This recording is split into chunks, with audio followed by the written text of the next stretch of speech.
Coming to emergency department, ఇప్పుడు ఎవరైనా patient తీసుకొని వచ్చారు, ఇమీడియట్గా మనం డెసిషన్ తీసుకునే అంత ఎక్కువసేపే ఉండదు, వెరీ షార్ట్ టైం ఉంటుంది. ఎంత ఫాస్ట్గా అంటే we don't have a time for second thought. ఇమీడియట్గా పని చేయకపోతే patient might not survive. We try for the 99 the best.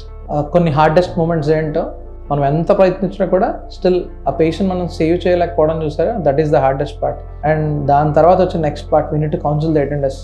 మనం ఎంత చేసినా కూడా, ఈవెన్ దో గివ్ 110% ఎఫర్ట్స్ పెట్టినా కూడా స్టిల్ కొన్నిసార్లు సేవ్ చేయలేకపోవచ్చు. ఐసీయూలో ఒక్కొక్క సెకండ్ ఈజ్ వెరీ ఇంపార్టెంట్. ఎందుకంటే ఆ లైఫ్ ఆ సెకండ్ దగ్గర హ్యాంగ్ అయి ఉంటుంది. అది కిందకి వెళ్ళాలా పైకి వెళ్ళాలా అంటే లైఫ్ సర్వైవ్ అవ్వాలా లేదా అని మన డెసిషన్ తీసుకున్న దాన్ని బట్టి ఉంటుంది. So every second is a life which matters to everyone. Toughest moments ఏంటంటే పేషెంట్ కండిషన్ ఎక్స్ప్లెయిన్ చేయడం.